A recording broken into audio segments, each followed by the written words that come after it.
think being a session guy, I think one of the great, you make up a lot of relationships. One of the great things is if you're with a producer and you have this relationship where he or she will use you on everything they do.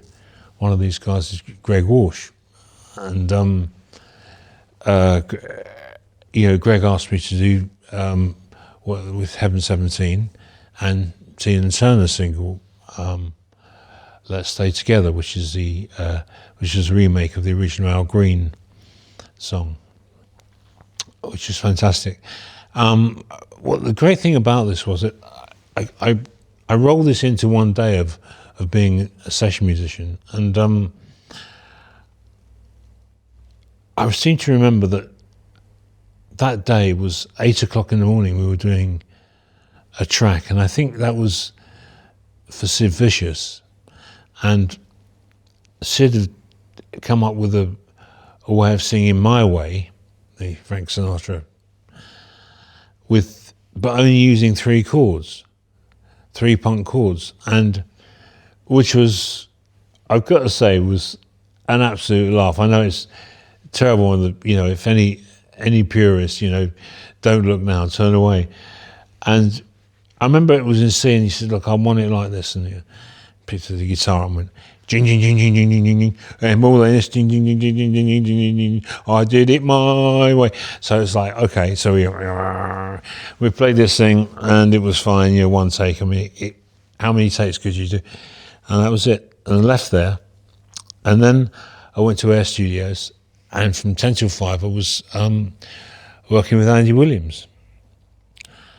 And from jing jing jing jing, out and out sort of punk, came this Days of Wine and Roses was the first tune up, and it reminded me a bit of young John Barry put the thing in, and Jeremy Lubbock, he's not with us now, but fantastic arranger. It's one of the great arrangers. And he'd look over to me and he'd do this, and I thought, oh, this is trouble. And Days of Wine and Roses, it was me for the first 8 bars just playing. But there was all these, just like the old way of playing, all these passing, what they call passing chords, do do do do do do do this thing. I got this thing together, and it was, first take was probably not good, and Andy wanted to sing live with the band, so everything had to be. And so we did 3 or 4 takes, and the first 8 bars was just guitar. So anyway, I got it together in the end, and I just should have worn brown trousers for that, because that was really... Anyway, 5 o'clock, actually we'd done most of the album, because he sings it all one off, of course. And then I went and had a cup of tea with Mo Foster, and we had a sandwich, and we went to Ronnie Scott's and played a night with Gil Evans, which is one of the 2 weeks that Gil Evans at Ronnie Scott's. Gil Evans Orchestra, which, of course, We Are Not Worthy. I mean, what a fantastic band that was. And we played from 8 o'clock till 3 in the morning, which was, beyond fantastic, And then I walked around the corner with my now wife, then fiancée, Sally. We walked around CBS studios. I mean, this gives you an idea of the proximity of the studios. You just walk with a guitar, and the guy brings the gear, because that's the way, And you could also park outside, without too much trouble for at least, 10 minutes before you were. So it was easier. Walked down to to CBS, and there was Tina. And I did the overdub on Let's Stay Together, just played guitar.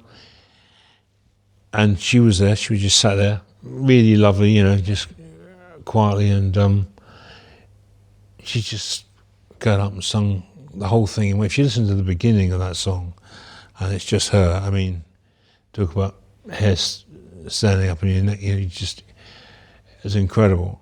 And as I say, I'd done the overdub, and it was all fine. That was obviously, which is with Greg Walsh producing, and Heaven 17.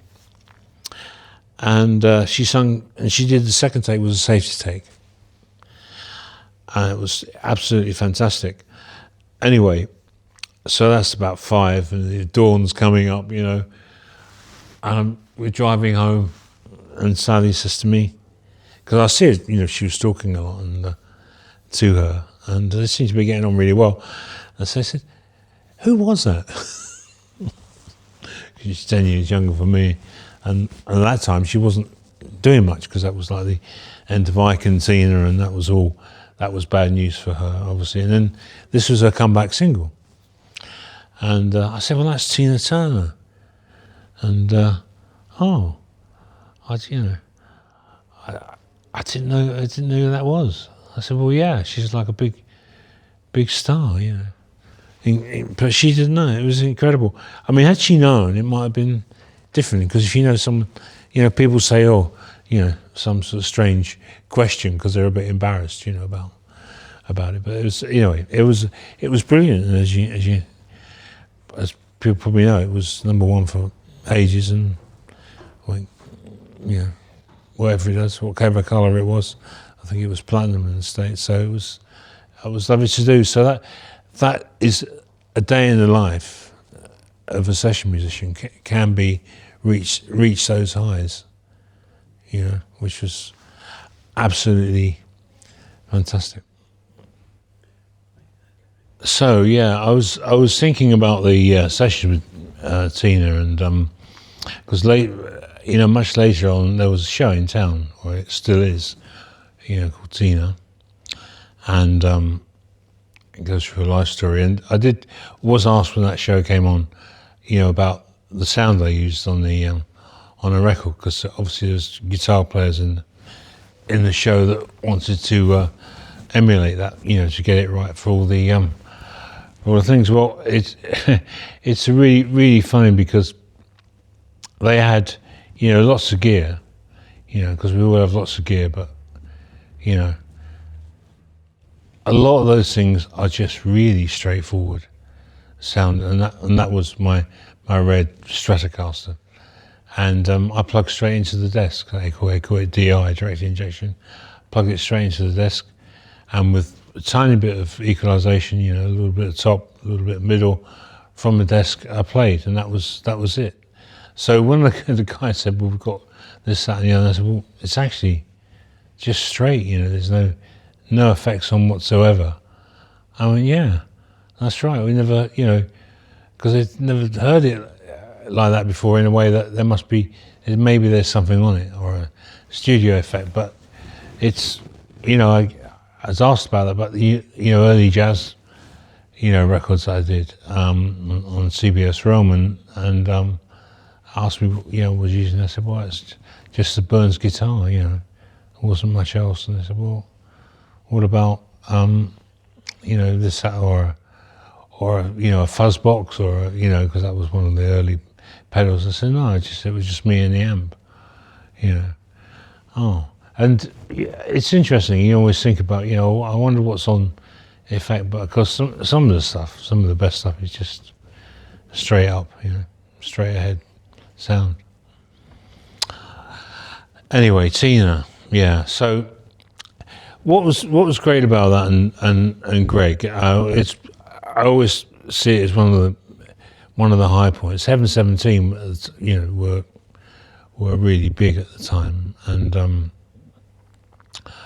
of course I did tracks on their album, and they were one of the first bands to have a thing called a Fairlight, which was really one of the first synths or samplers, really, that you could move bits of audio around and play on different keys and play all the different parts.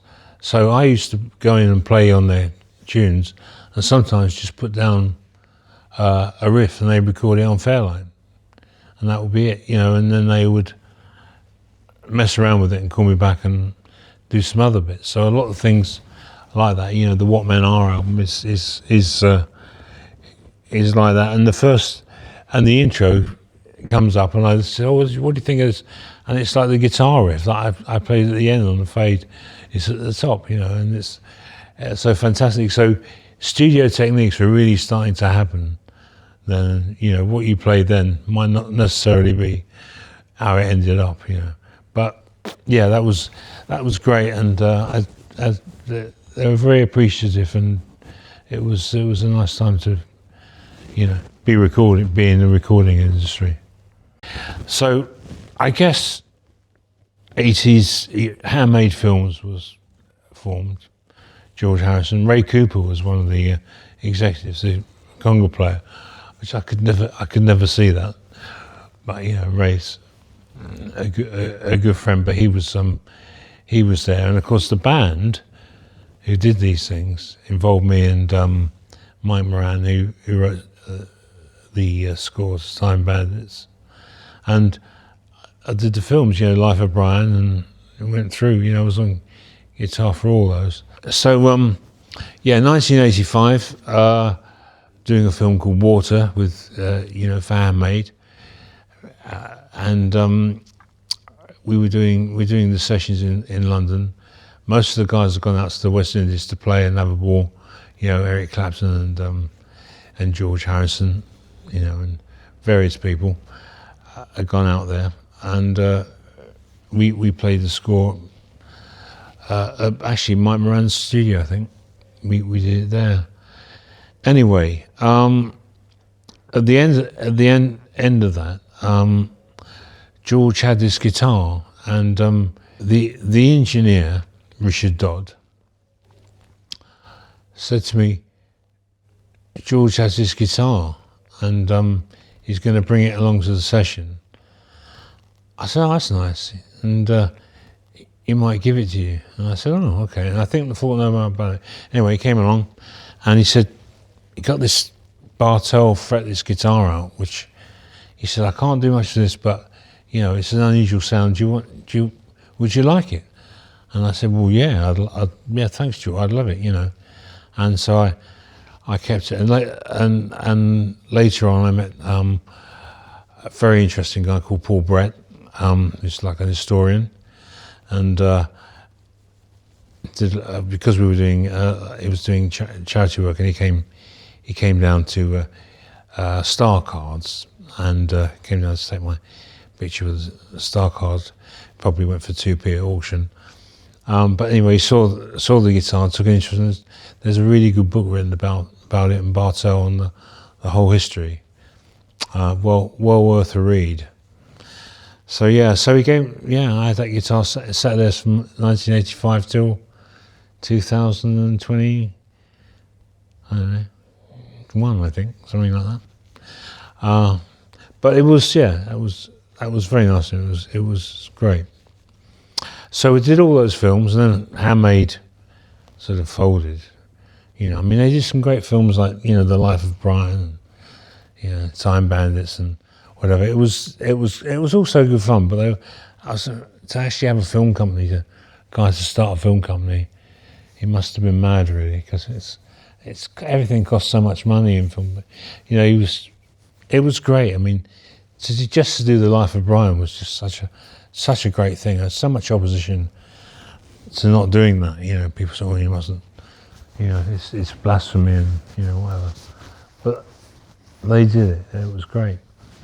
And also when we did the Secret Policeman's Ball as well, that was fun, and Jeff Beck was on that, and that was a real hefty. A lot of people. It was great. And then next year we did the Secret Policeman's Other Ball, which was a follow-up, which is funny. And during this time, I had a great relationship with Mo Foster, who I met going on tour with Jimmy Helms, and we were inseparable after that. And which is fantastic. And of course Simon Phillips. And we were on a session again with Greg Walsh. It was this time it was a French singer came over, Johnny Hallyday, who was I was told he's really like the Elvis Presley of France, and he's gone. But he was very, very popular. You got the thing about you get quite insular with America and England, and you forget a lot about Europe, and these guys were like really, really big, sold thousands, like France, and they're big, they're big countries. They sell millions of records, and you forget, and suddenly you think, wow, it's a whole other thing. Anyway, he came in and he was doing disco, which was the big thing, incredibly boring for musicians, but It finished early, and the weekend was free. We were in Trident Studios, and we had 2 days, and crazy really. So we had the chance to use the 2 days to make an album. Greg said, "Look, I'll engineer it and mix it. Let's do it." So I went back to Mo's place with Simon, and we stayed up all night writing stuff. It all came out, it was like amazing. Brainstorming out. Yeah, let's do ice, put that bit there. We came back, we were like totally dog-tired the next day. And we just played at 11 o'clock in the evening. Walked out into the Soho, rarefied air Soho, had something to eat. Came back, did a bit more. And then we had got a few hours sleep at Mo's because he was nearest. And on Sunday we came back and did a few overdubs, and we mixed most of the tracks. And what we also did was about 2 weeks later we had scrounged a bit of time at another studio and put some brass on. And then we mixed those tracks, and so that's RMS Centennial Park, and we did a few live gigs. What it did lead to, which was fantastic, was playing Montreux Jazz Festival with Gil Evans, and RMS was on, and then RMS and Gil Evans, which was fantastic. So we did all, the whole set with Gil and the RMS set with the brass, and Mark Hailsham joined us as well. And Gil said to me, I was supposed to do an album with Jimmy, and he died a few days before that. They were due to start, which is terrible. And I sort of knew about it, but I didn't know he was doing an album. Obviously, I knew that Jimmy had died. And he said, "Look, I've got all the arrangements, and do you mind? Would you mind? Would I mind? We could do some of the arrangements I was going to do with Jimmy." So we did Little Wing, and a couple of others which were due to go on the album. So I was honoured to do that, and that was recorded as well. So that was a great outcome for just doing that album. And a guy called Claude Nobbs used to run Montreux, and he asked us to come over and do it. So that was also a great moment, I think, for me, and I think for the other guys too. Because Trident Studios, a lot of things went on there, and one of the things that did go on there was Space Odyssey. David Bowie, I shouldn't have to say who it is, and I can remember getting phoned up one day and saying, can you go down to Trident and do this acoustic guitar overdub? And I went down there, and David was there, but when I went down that time, he wasn't on. He was on a break, and the engineer was there, and he put up the track, and I just played the thing, and I sort of left. It took about an hour, and I left, and I knew it was Space Oddity. I just about knew that, and as I kind of left, Bowie came back in. So my big deal with David was, I came in, did the guitar, saw him for a couple of minutes beforehand, saw him a couple of minutes at the end. So weird, but but great. I mean, there were.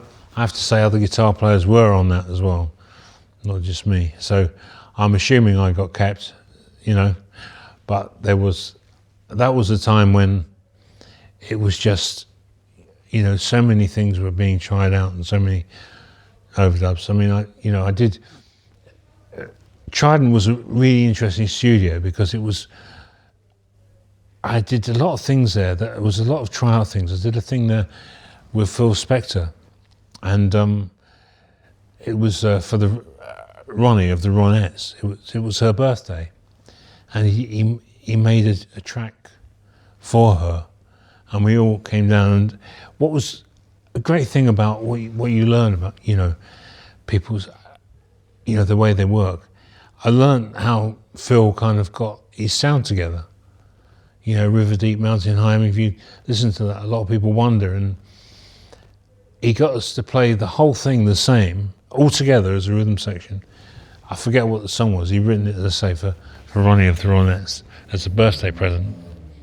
And we played exactly the same part, what we played 5 times. And he recorded it on, in stereo each time with, the balance as it is. And when we came back to hear it, it sounded like, a Phil Spector song. Freddie Mercury. I got introduced to Freddie by Mike Moran, who co-wrote with Freddie Barcelona, which featured Montserrat Cabal, or Cabal is it? And she was amazing. Anyway, we were at Abbey Road and we did the track for it, and it was, as you know, a great video, and we did the track and everything, and suddenly there was a big do with the King and Queen of Spain. Wanted Freddie to come over, and the fireworks and it was like a big deal, and televised around the world basically, and wanted Freddie to come and sing, and Montserrat, to come and sing Barcelona, and we all trolled over to do it, and I suppose I can tell this. It doesn't really. It was funny. The whole band was on. I mean, Dionne Warwick was on the bill, and we were actually rehearsing for 10 minutes before the show started in the green room, which is just like a little room off side, rehearsing with Dionne Warwick her songs. I mean, someone as big as that gets 10 minutes rehearsal. She was very gracious about it, and so we were the band, and we played for her. A couple of other people that I forget, but are obviously quite famous. And then came the time for the big number with Freddie, and Freddie had been a bit worried about singing it live with Montserrat, which I can imagine. I mean, although he'd no need to be, obviously, but he got a bit worried about it, and so at the last minute he decided to use a tape, which wasn't a great idea, as a tape was like a quarter tone out to the band, so that became very difficult. But luckily, when it went ahead, the track was overdubbed and no one saw it. But it was a bit of a nightmare. But having said that, it was a great event, and I think Barcelona is one of the all-time greats. That I know it wasn't like Queen, but post Queen, it was one of the great associations that he did. In the music business, you sort of get known for one thing, and sometimes that's not a good idea, because if that one thing isn't there, you suddenly don't do anything. And so what I found was that in the some of the early years while I was doing sessions, I got involved with the composers, great friend of mine and George Fenton, who I wrote Bergerac with. I mean, George has done a lot of great movies, and he became a really, really good friend. And I started to know people that were doing things called production music, which were really I have to describe this as ready to wear music, like a suit ready to wear. It just that, and editors would use it if they didn't have a commissioned score, and they'd find some music that they liked, and I would do those albums too. So my body of work as a composer was, was kind of going on, was getting more because of the production music albums. That was becoming a very popular thing. Luckily, I was on more the beginning of that, so that was great. But anyway, I started to do more TV. I mean, thanks to George, really. He was doing Gandhi, a film called Gandhi, and I sort of took Bergerac over and did that, which was fantastic. And then, I did a lot. I did the Allen Mysteries, Inspector Allen, which was great because that was a producer called George Galaccio, and he had also done some of Bergerac. I mean, it's amazing the intertwines, the way the business, knits together of all these personalities, and that was lovely because he just said you can have an orchestra. I mean, it's like, who would know? Couldn't even understand that these days. Yeah, would you? I'd like an orchestra. Yeah, okay. So down to CBS, it's like great, 40 people. They all loved it, which is great because altering a score with 40 people is hard. So it's lucky that they liked it. But it did. I wanted to do like 3 series of that, which was nice. A music budget, an important part of the program, and I mean, Dangerfield.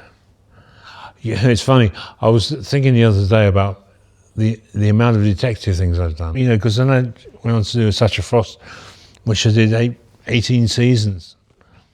And that was a great relationship. They were great guys at Yorkshire Television. We used to have fun, and it was lovely.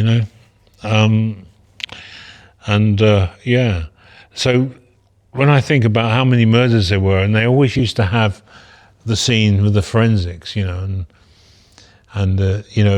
forensics would change now and again. The actors would change, and so we got a new forensic actor. Oh, well, great, you'll see him, or her, usually her actually, and you look through it and you see the new scenes and the new people, and maybe the music would change for them. But on and off, Bergerac went on for 10 years. It's a different buzz to playing. That's a great sense of fulfillment, but composing is a different kind of sense of fulfillment because it's everything, but it's not. It is you, but it's you projected as something else, And to hit the nail on the head, as I think Henry Mancini said, when in doubt, play long notes. But you've got to hit the nail on the head, and the producer, and obviously the director more so, been working with this for a long time, and it's their baby, and they need music for this, music for that, will that be good enough with them, with the music, will the music be good enough to cover this, and you do it, and it has to go from the word, you put up the music in sync with the, synchronization with the film, and it has to say, this is what it is. And the big thing about writing music to picture is the actual subject matter of that picture. It can't be something, it has to be a totally different piece of music. It can't be something that's been there, there before. It sounds like something else. It should be related to that picture. I mean, if you think of Darth Vader's theme in Star Wars, John Williams is, great for that. Or, I was listening tearfully to Schindler's List. That's Schindler's List. That's the Darth Vader theme in Star Wars. There's only one thing like it. That's the thing about writing, is it's got to be.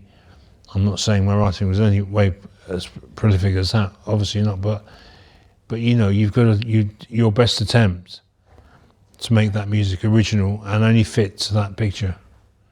That's really the idea. And when you've done that, you can feel you've done your work. It's interesting covering different aspects of my career. I suppose I should say, but in the earlier days, I was always playing. I call it the double life, but like playing jazz gigs or which really happened through Georgie, and the guys there were playing at Ronnie Scott's old place, and I'd do that. And luckily, this A&R man from CBS, David Howes, called me up and said, "Would you like to do some albums for his new label called Realm Jazz?" I mean, the chances of it happening these days, like zero. I was just amazed, and I said, "Yeah." So the first one was Turn Circle, which gets released under different forms. There's an album coming out of tapes of Turn Circle that I had from old broadcasts, and we put it together. It's a double album. It's just coming out on vinyl as well. But I mean, I think solo album wise, I've done about 15, and they've all been quite different. From I would call that the jazz years. Turn Circle to like more free jazz, which was Dragon Hill and then the more fusion years with Simon and Mo Foster, RMS. We went on and we did some great gigs. We did a couple of lovely gigs with Gary Moore, I think called Vibes from the Vines, which was a charity event. And Gary came on and played some lovely, stuff that he doesn't usually get the chance to play. So that was lovely. That was great, and that's on British Music Vault, I believe, on YouTube. It's worth a watch because it's a really, really great gig. So my last album was Fluid Architecture, and I suppose I should say really that Fluid Architecture was born because of I studied a lot at when I was at a professor at university at Leeds Uni, and I just went up to give talks because a friend of mine who used to be an engineer, Steve Parker, used to do my engineering, phoned me up one day and said, "Do you want to come up and do some talks?" And it kind of one thing led to another, and I found myself going up for a week once a month, talking to doing lectures and just about obviously about music and writing and stuff, and it became a sort of popular part of the kind of music curriculum, as it were.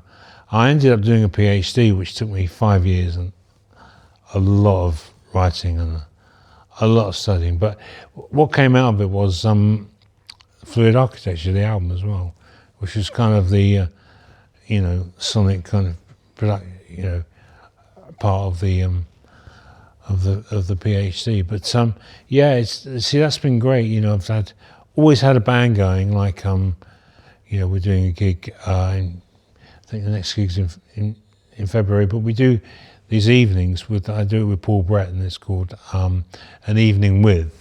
And this is just kind of like what I'm doing now, only maybe more anecdotes and stories about the business and people I've played with. So that's been great. It's been quite a success. It's lovely really to do that. So it brings us up to date really. And that's what I'm doing. That's what I'm doing now. As I say, I'm doing gigs with the band, and I'm also writing. Now and again, I write 2 or 3 production music albums a year. I do some productions. If they ask me, I'll do. As I say, I did all documentaries last year, and this year looks similar. So that's my life now, really.